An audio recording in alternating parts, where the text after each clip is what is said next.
this for how many years now? 16. So Yeah. So it's mostly going back to basics, actually. yeah. Doing more in-person marketing and presentations and training classes and things that we've always done, but I think that, at least for me, they tend to fall by the wayside when you're in the thick of things, because you don't necessarily have to do those, because business is coming at you from all sides. Yeah. Which is great. So it's just coming back to, basics, honestly. And then, at least for getting with real estate agents, and then amping up our social media. That's our other bigger. What are you doing option. on social media? Well, I mean, Facebook, Instagram. I'm not on TikTok, but You are or you aren't? I don't like TikTok. I'm not on TikTok. I won't get on TikTok. I mean, I have an account. That doesn't mean I do anything with it, though. Yeah. So it's mostly just, it's blogging as well. We're working on our SEO to make sure that our online presence That's smart. is our website. You're easily found when people are Yeah, searching. Creator's doing a review this week, actually, just to make sure if there's something else we're not optimizing as things continue to change. We're blogging more intentionally with that, and monetizing shop the look boards, which we've done all along, but we've done them more just as to change up our content, to have some that's visual, that's not just, hey, look at what we did. This is the house we staged. I know, and it's funny because actually I was just talking to my team about this, about like our own social media. I'm like, I don't want any more posts that's like, hey, love photographing Sally today. Right. Like that doesn't provide any value for the audience watching. Yeah, I know. Like give a tip. Be like, look at how she wears white on white, which is usually a faux pas, but here at Alamon Studio we were able to, whatever. Yeah. So then people are like, oh, I can wear white in the studio. Right.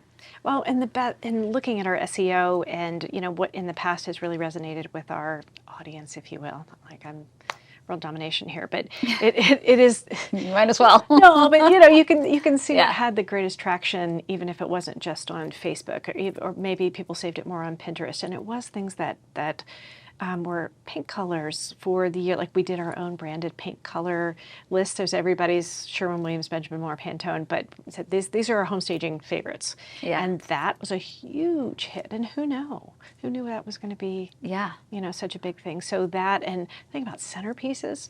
Okay, so now we need to do more things that are staging adjacent, but not necessarily just, here's what we did today, just like you said. Yeah. So how about YouTube? Have you guys thought about that? Oh, yes. I'm a sporadic video content creator, to be very honest.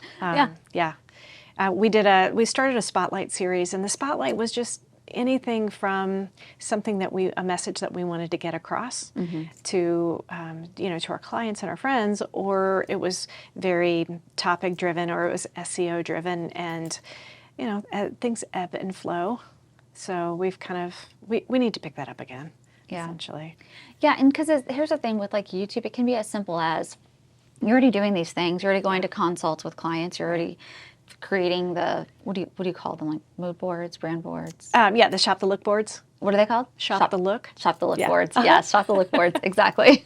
You're already creating all that. Like, get like a little GoPro camera or whatever you already have, your phone, put it up on something so it can see what you're doing and just talk through your thought process. Like it could be as simple as something like that. And then people watch and they're like, oh my gosh, that's great. Yeah. So it's just, I'm sure you've heard of Gary Vee. Oh, yeah. Just like document versus trying to create. Yes. It just makes it easier. Like these one-to-ones I would have normally, but now I get to like do it in a way that I can like share with my audience. Right. So. And it makes it interesting because I think people want to see behind the curtain. Yeah. Sometimes in other businesses. Yes. And then especially like local marketing. Yeah. So I talk with local, people that are locally in the business, service providers. Yep. So they like to see and hear what other people are doing. And they might just take a little nugget and be like, oh, I could apply that to my business. Tell me a little bit more about your business for people that don't know what you do.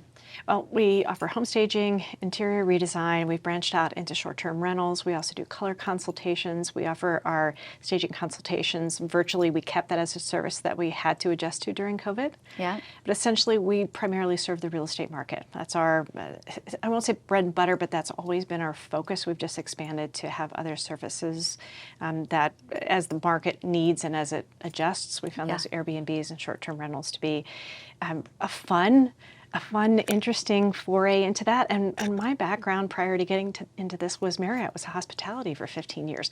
So it's such an interesting blending of the things that I know in this business, but also knowing how to meet a guest expectation and what a room should look like and what luxury and comfort means when you're sleeping versus walking into a room and getting a first impression. So that's a really... I was going to say, I didn't even think about that. And my God. So that was going to be my next question is like, you told me the first half of it, you told me what you do. Yes.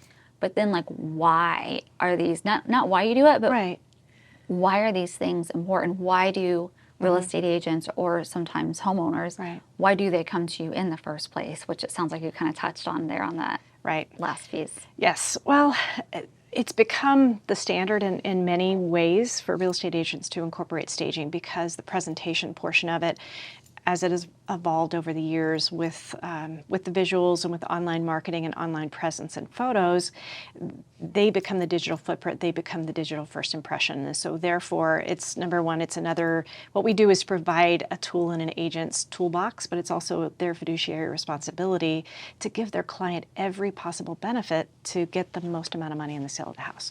So we are often in between a real estate agent that might understand and know that something needs to change within this house before you put it on the market, but either they don't have that same skill set to provide that advice, or more importantly, they don't want to devote the amount of time to that deep dive, those 2 hours shoulder to shoulder with a client, telling them what of their personal items needs to be removed, what needs to be changed, because they're better served trying to market to their clients or to find a buyer. So we come in and act as a partner to that real estate agent to provide that advice. But then we also have the vacant staging side where we can really just set up that mini model home in the course of a day. So that does provide a great option for people that either don't have the right furniture, but more so a lot of times it's what they have doesn't match the demographic of the buyer because they're in a different season of their life. So what they have is not the visual expectation of the buyer coming in. So that's what we can create.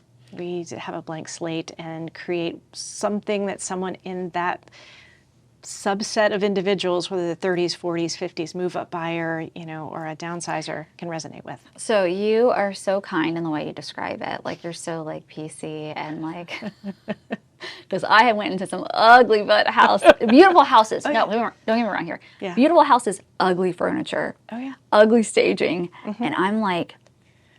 And I'm usually good at visualizing what things can look like, but I'm like, okay, I can visualize what it's going to look like in the after, but this is really hard with this like old furniture and just the decor. And it hurts the perception of the property. Yeah. And it's hard. I can imagine how it would be hard for an agent to have to go to their clients and say, we've got to move things around here. Right. We can't keep what you have here. And it is hard. And a lot of agents don't say any of that. They just say, part of what I do is I bring a stager in and they're going to give you that opinion. Because you need to preserve your relationship with your 100%. client. But they need to hear the message. So you're right. I call it diplomacy with kindness. There we go. I like that. You have to say that there's an issue, whether it's an odor or an aesthetic, but you have to say it in a way that the person will still listen to you and allow you in their house. Not hurt their feelings and just get the job done. Yeah, I mean, and it's really interesting to hear you say that as a visual person, as a photographer, even for you, that if it's not the way that it should be, it's hard for you to see because I'm, kind of looking through the eyes of the camera when I think about where the couch should be. I'm thinking about how the photographer is most likely going to photograph the space and therefore stage to that 50% of the time, and 50% it's about the feeling. So I just find that incredibly interesting that even somebody like you goes, I'm going to have to put on my kindness eyes here to try to unsee some of this stuff. Well, that's why what we do is important because so many people can't see that or they don't have the spatial awareness to understand even how to set up these open floor plans or I've went into spaces where it's decorated beautifully. Yes. And then you see the space without any of the furniture and it makes such a big difference. It can go from this luxury townhome, penthouse type suite, just, oh my gosh, beautiful to oh, it's just another townhome just like all the rest. So that can like make or break. It can. Probably the price point, right? Does it affect the price point? Absolutely. I'm sure it does. Well, in two ways. It does. Once you have a house staged, it's typically not prudent to say, "Hey, we're going to up the cost, or the sale price by $50,000." But you want to justify the cost. You want to justify and allow it. people to see the final result. For sure. And oftentimes, I mean, the goal is to sell the house for more money in less time. And if you can reduce the carrying costs, and you don't have to have that house, particularly in a market like right now, linger into the second week or the third week, at which point you're going to have a conversation about a price reduction. If you can sell that house because it looks better, even though it's the same house as 1, 2, or 3 blocks down, but it looks better in those photos, you're really appealing to an emotion that most people would never admit that they buy from. Yeah. Oh, we do everything through emotion. I just posted something this morning about like in anything in life, everything in life, like don't make decisions off emotion if it's an important one. Right. Because it's our natural go-to as humans to do everything through emotions. So how did you get into this? Well, it is not linear, I can tell you that. I was really very lucky because I stumbled into it. I'm a native Virginia, but we moved to California, and that's my 3-year detour. I've called it. My husband's from California, but we moved out there, and then when we were relocating back here, I was still working for Marriott, and we had our house staged. Okay. And this is 2005, so it's before HGTV has become the norm or standard. This is before people have ever even heard of staging, for the most part, here on the East Coast, because it started on the West and moved here. So, and I've told the story before, but it is, I think it bears repeating, because it's, my first experience with staging was my husband calling to tell me there's another woman in the house moving stuff around. Really? I was here in Virginia, and he says, well, she told me to move this. I'm like, are you kidding me? That looked good there, because I was that house proud person. Yeah. I had that creative gene. That's what I loved, but I had a corporate job. I was a corporate trainer for Marriott. I worked in hospitality in the hotels.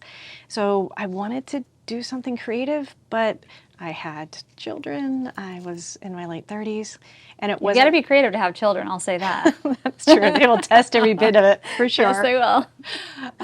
But, it wasn't something that I knew existed, that I could channel my, I guess, talents or at least desires into until that time. And so I learned a little bit more about what this gal was doing and how she worked. And I was on the plane coming back here as we were relocating, and there was actually an article in the Southwest Magazine about the creative home staging, how to get started. And I'm like, okay, there you go. It's a sign. There's your sign. It's a sign. And your guide. I can't get any clearer than this. Yeah, that's awesome. Yeah, did you save that article?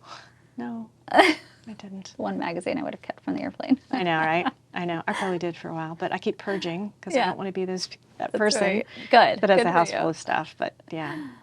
So I started my business when my youngest was 2. Okay. So that was fun. All right. And then how many, and you said that was 16 years ago. Mm-hmm.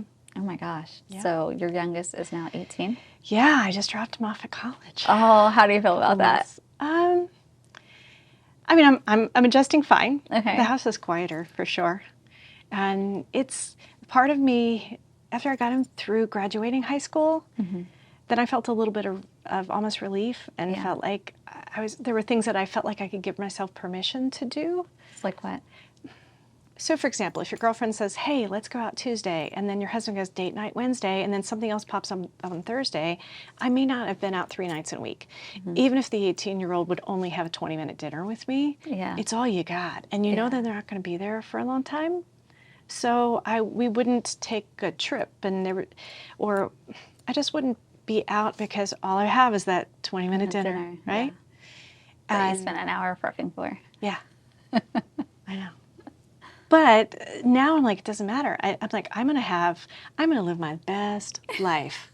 I'm going to be out doing this, and that's fun. It does give you permission, because you know, as a parent, a lot of us focus a lot of who we are on our children, and you have to find an identity outside of them.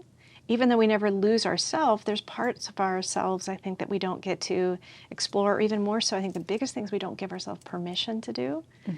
And I think that's important, because once those kids leave, you've got to be who you are with your husband again, and you've got to be okay with who you are and outside of them, because you've done your job, and it's not that they don't need you, but not that same way. So once you get to that mental shift, you're like, all right, what am I going to do next? Yeah. This is great. So besides going out with your friends, what's your other like guilty pleasure for your time? Well, I took a big leap in April. I bought a horse. Really? I did. Yeah. You're like the third person who's told me they're a horse owner that's come into the studio lately.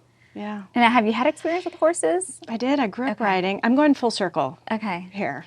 And I grew up riding as a kid. It was it was my one thing.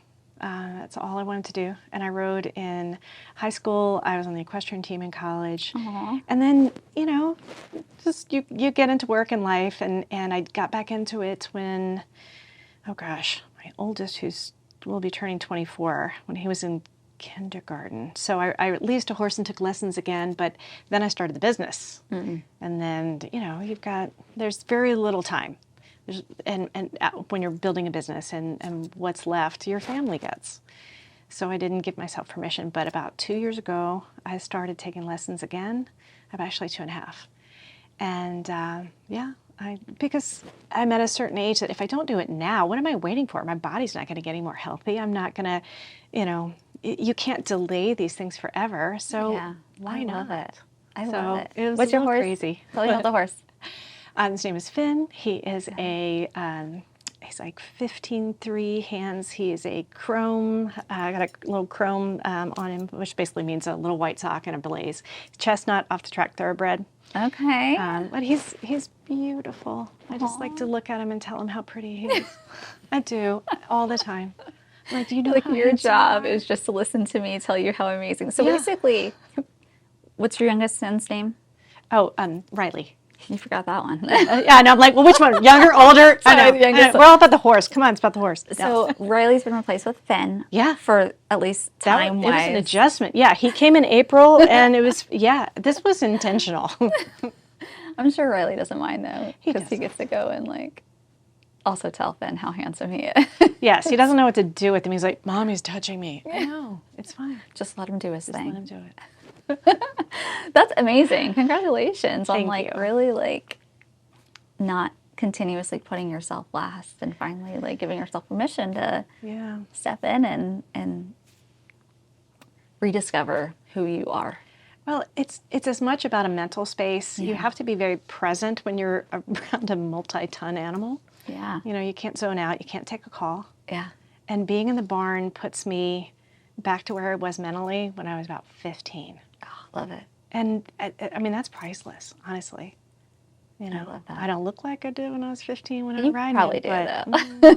There's certain muscle memory I'm super proud of. And some of it I'm like, God, I tell my trainer all the time, you don't understand. I used to be really good. I mean, really good. Believe me when I say. Really good. Like, I want to show you a picture of how good I was when I was doing this. And now I'm okay. But it doesn't matter because there's no person that's driving me to do this but me. So I don't have a goal of showing and doing all those external things. This is for me, and I can do with it what I choose. Well, I'm jumping, but it's they're not very big. I was filming at Wheatland Farms a couple of weeks ago. Yeah, how fun. And me and my team, we had forgotten that we're filming. We cannot chase horses.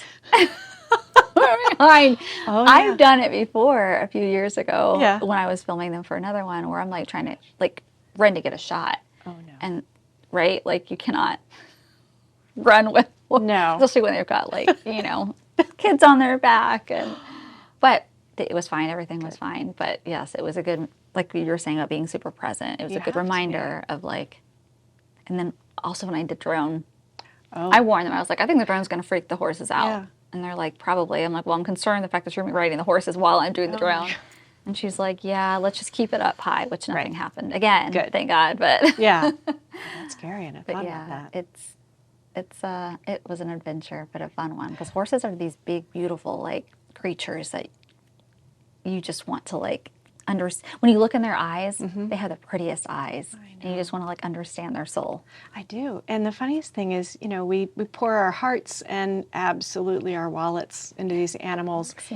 And it's like the simplest thing, like, oh, he just gave me a little tiny hug. And it's like for a millisecond, or like when they walk up to you in the field, I'm like, oh, you do love me. Yeah. You do love me.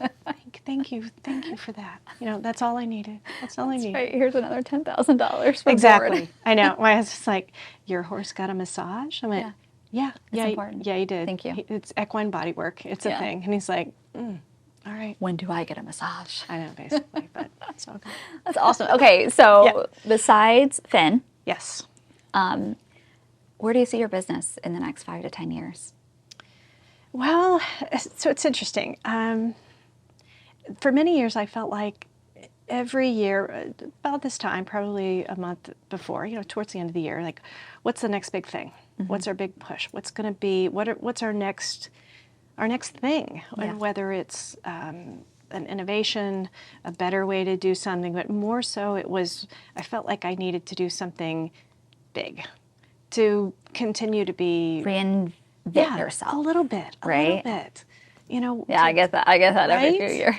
To be relevant, to have something else to market. What's our big thing? And then it came to a certain part that you don't necessarily have to come up with something different. You just have to do what you're doing better. And so we've really focused as much, instead of about complete reinvention, because we survived COVID, we thrived, and we've gotten through what we feel are some really hard times with that. But now it's more about just consistency and efficiency. So we do what we do really well, we feel. And so I don't have massive expansion plans. I just want to continue to be smarter about every single thing we do as we can. And the only problem with that is it's not very sexy. I was going to say, how do you do that? Because I have an idea of how we're doing it here at the studio, but how do you guys? Well, for us, again, it's process. I was going to say systems. Yeah, I'm a huge systems person. And that's my Marriott indoctrination. And I call it indoctrination because before I could legally drink, as I'm working for Marriott, I was learning the standard operating procedures. I had the manuals.